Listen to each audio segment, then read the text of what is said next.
Assalamualaikum warahmatullahi wabarakatuh. Selamat pagi, salam sejahtera untuk kita semua. Terima kasih karena sudah menyempatkan hadir dalam kesempatan hari ini untuk menjadi narasumber kami dalam webinar yang berjudul Terlalu Gegabah, Omnibus Law Cipta Kerja Tidak Sesuai dengan Sistem Indonesia.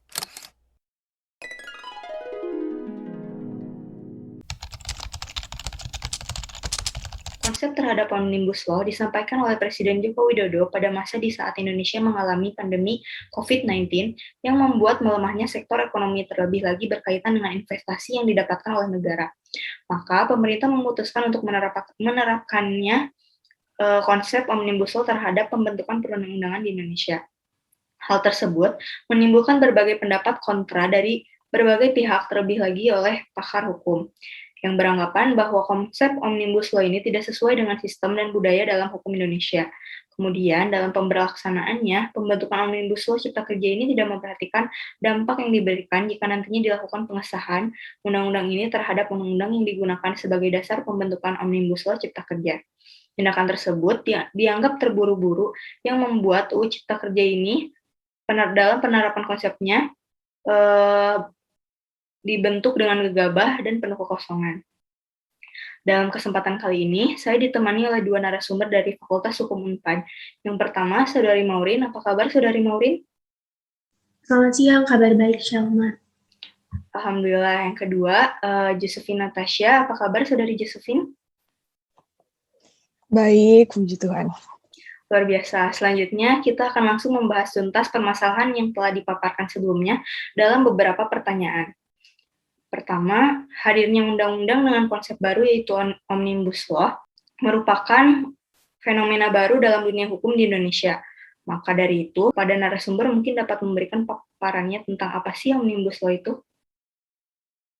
Baik, terima kasih Syalma untuk menjawab apa itu Omnibus Law. Omnibus Law merupakan suatu konsep produk hukum yang berfungsi untuk mengkonsolidasi berbagai tema, materi, subjek, dan peraturan perundang-undangan pada setiap sektor yang berbeda untuk menjadi satu produk hukum besar dan holistik.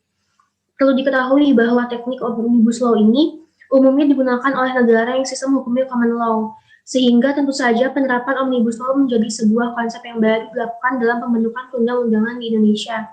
Terlebih lagi, pelaksanaan konsep ini lebih sering digunakan oleh negara bersistemkan common law, sedangkan Indonesia menerapkan sistem civil law. Dalam konsep hukum tersebut, menerapkan adanya unifikasi terhadap berbagai peraturan dengan cara melakukan pencabutan terhadap beberapa pasal terhadap peraturan perundang-undangan yang disertakan dalam rancangan Undang-Undang Cipta Kerja. Dengan adanya konsep tersebut, tentu saja menjadi sebuah pertanyaan besar berkaitan dengan kedudukan terhadap peraturan perundang-undangan tersebut. Lantas, apa sih yang membedakan Omnibus Law dengan peraturan perundang-undangan lainnya? Izin menjawab. Jadi sebenarnya kalau yang membedakan konsep omnibus dengan konsep lainnya dalam pembentukan peraturan perundang-undangan di Indonesia itu, seperti yang telah disampaikan oleh Saudari Maureen berkaitan dengan arti dari omnibus law itu sendiri, maka dapat diperjelas bahwa omnibus law ini lebih kepada metode atau konsep pembentukan regulasi yang menggabungkan beberapa aturan yang substansinya dalam pengaturan tersebut berbeda. Kemudian dibentuk untuk menjadi satu peraturan dalam satu payung hukum yang akan digunakan oleh negara tersebut. Kemudian secara teoritis, Omnibus Law ini memiliki beberapa ciri-ciri, yaitu ciri-ciri pertama adalah multisektor dan terdiri dari banyak muatan dengan tema yang sama. Kemudian terdiri dari banyak pasal akibat banyaknya sektor yang dicakup oleh peraturan yang berkonsepkan Omnibus Law.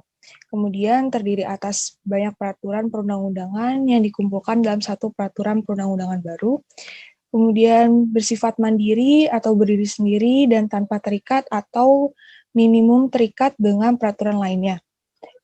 Dan yang terakhir adalah dalam memformulasikannya, menegaskannya, dan mencabut sebagian atau keseluruhan peraturan lain. Sedangkan di Indonesia sendiri itu konsep yang digunakan dalam pembentukan peraturan perundang-undangan lebih kepada konsep hierarkis yang diatur dalam Undang-Undang Nomor 12 Tahun 2011 tentang pembentukan peraturan perundang-undangan. Oke, baik. Selanjutnya, perbedaan sistem hukum negara yang umumnya menganut sistem Omnibus Law menimbulkan perbedaan makna dari konsep Omnibus Law itu sendiri dengan makna konsep norma dalam perundang-undangan di Indonesia. Lalu, bagaimana sih penerapannya di Indonesia? Pada narasumber, dipersilahkan. Ya, terima kasih Shalma. Jadi seperti yang telah dibahas sebelumnya bahwa di Indonesia yang sendiri itu pembentukan peraturan perundang-undangan telah diatur berdasarkan Undang-Undang Nomor 12 Tahun 2011 tentang pembentukan peraturan perundang-undangan.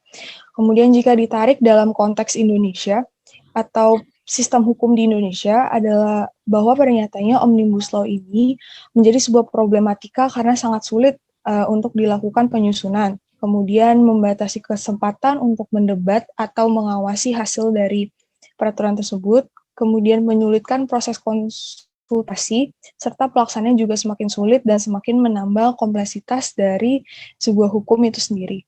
Kemudian konsep Omnibus Law ini tentu sangat berbeda dengan konsep pembentukan peraturan perundang-undangan lainnya di Indonesia, di mana di Indonesia yang menerapkan sistem hukum civil law dalam pemberlaksanaannya lebih menerapkan peraturan perundang-undangan dengan bentuk unifikasi. Unifikasi ini sendiri merupakan sebuah penyatuan hukum yang berlaku secara nasional atau penyatuan pemberlakuan hukum secara nasional. Contoh dari unifikasi di sistem hukum Indonesia atau yang telah dilaksanakan di Indonesia sendiri itu adalah Undang-Undang Nomor 1 Tahun 1974 tentang perkawinan atau disingkat juga sebagai Undang-Undang Perkawinan. Jika seperti itu, maka seharusnya bagaimanakah pemberlakuan norma hukum yang dianut di Indonesia? Konsep norma dalam pemberlakuan norma hukum di Indonesia haruslah bersifat vertikal. Hal demikian terjadi karena undang-undang yang telah dibentuk oleh lembaga yang berwenang tidak boleh bertentangan dengan undang-undang di atasnya. Atau hal ini lebih dikenal dengan asas lex specialis derogat legi generalis. Dalam teori struktur hierarki peraturan perundang-undangan yang tertinggi adalah Undang-Undang Dasar 1945 yang juga diatur dalam pasal 7 Undang-Undang Nomor 12 Tahun 2011 tentang pembentukan peraturan perundang-undangan atau Undang-Undang P3. Berdasarkan atas pernyataan tersebut, maka dapat diketahui bahwa di Indonesia dalam pemberlakuan norma hukum dalam peraturan perundang-undangan tidaklah bersifat horizontal, melainkan lebih bersifat vertikal, yang mana hal ini diperjelas dalam pasal 7 Undang-Undang P3.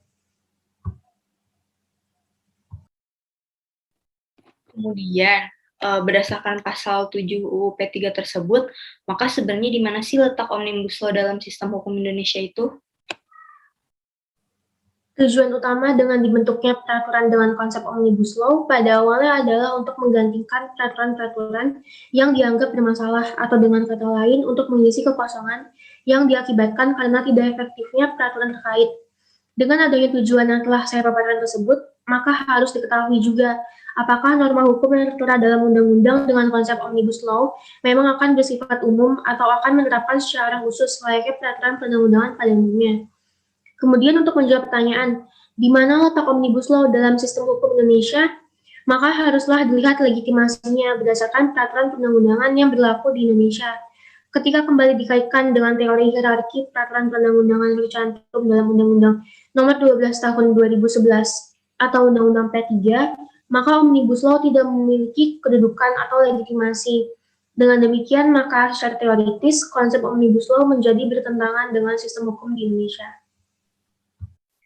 Maka seharusnya jika Omnibus Law RUU Cipta Kerja tersebut menurut legitimasinya di Indonesia dipersamakan sebagai undang-undang dalam hierarki perundang-undangan di Indonesia, kemudian dalam pembentukannya apa saja sih yang harus dipenuhi dan ditempuh oleh lembaga yang berwenang agar konsep Omnibus Law ini sesuai ke dalam sistem hukum Indonesia? Izin menjawab, jadi yang telah dibahas sebelumnya bahwa Omnibus Law itu lebih sering digunakan di negara-negara common law. Maka dari itu dalam pemberlaksanaannya jika memang akan digunakan konsep dari Omnibus Law ini di Indonesia yang lebih kepada sistemnya civil law, maka dapat diselaraskan dengan sistem hukum Indonesia yaitu civil law.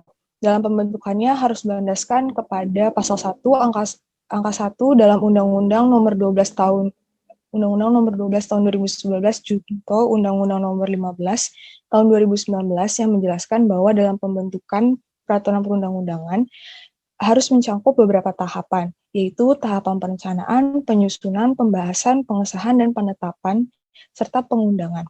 Kemudian jika dipersempit lagi, tahapan tersebut dalam pembentukan perundang-undangan, maka harus melalui langkah tahapan perencanaan, penyusunan undang-undang, kemudian persiapan pembentukan perundang-undang atau undang-undang, dan yang terakhir adalah pengajuan rencana undang-undang yang dilakukan oleh lembaga berwenang untuk membentuk peraturan perundang-undangan. Kemudian berikutnya dalam penerapan pembentukan perundang-undangan itu sendiri perlu menerapkan beberapa asas, yang mana asas tersebut telah diatur dalam pasal 5 dalam Undang-Undang Nomor 12 Tahun 2011 tentang pembentukan peraturan perundang-undangan atau UU P3, yang mana asas tersebut terdiri atas 1. Kejelasan tujuan, kemudian adanya kelembagaan, kesesuaian antara jenis, hierarkis, dan materi muatan, kemudian dapat dilaksanakan, adanya efektivitas dan efisiensi, kejelasan rumusan, dan yang terakhir adanya keterbukaan. Baik, terima kasih kepada Saudari Maureen dan Saudari Josephine. Alhamdulillah rangkaian diskusi pada hari ini sudah terlaksana dengan baik. Kita sudah mendapatkan materi-materi yang luar biasa dari para narasumber. Dari diskusi ini dapat ditarik kesimpulan bahwa pada nyatanya sistem pembentukan perundang-undangan di Indonesia tidak menganut adanya konsep Omnibus Law, yang mana hal tersebut mengakibatkan adanya berbagai pendapat yang lebih bersifat kontra berkaitannya dengan adanya UU Cipta Kerja yang mengusung konsep Omnibus Law. Berkaitan dengan tata cara atau prosedur pembentukan undang-undang diatur dalam Undang-Undang Nomor 12 Tahun 2011 tentang pembentukan peraturan perundang-undangan atau UU P3. Dalam pembentukannya, peraturan perundang-undangan yang dibentuk oleh lembaga yang berwenang harus menerapkan asas-asas pembentukan peraturan perundang-undangan yang tertera dalam pasal 5 Undang-Undang Nomor 12 Tahun 2011. Berkaitan dengan posisi dari konsep Omnibus Law, jika berkaitan dengan hierarki dalam Undang-Undang Nomor 12 Tahun 2011, Omnibus Law tidak memiliki kedudukan atau legitimasi dalam sistem peraturan yang diterapkan di Indonesia. Kemudian dalam penerapannya, Omnibus Law tentu saja menjadi sebuah konsep yang baru dalam pembentukan perundang-undangan Indonesia. Terlebih lagi, pelaksanaan konsep ini lebih sering digunakan oleh negara yang bersistemkan common law, sedangkan Indonesia menerapkan civil law. Dalam konsep Omnibus Law, menerapkan adanya pencabutan atau melakukan revisi terhadap berbagai peraturan yang ada, kemudian menggabungkannya menjadi satu peraturan besar. Ketentuan yang terjadi di pihak yang berwenang di Indonesia menerapkan konsep Omnibus Law tanpa dilakukannya pengujian berkaitan dengan apakah norma yang tertera di dalam masing-masing undang-undang yang akan diunifikasikan akan bertentangan satu sama lainnya.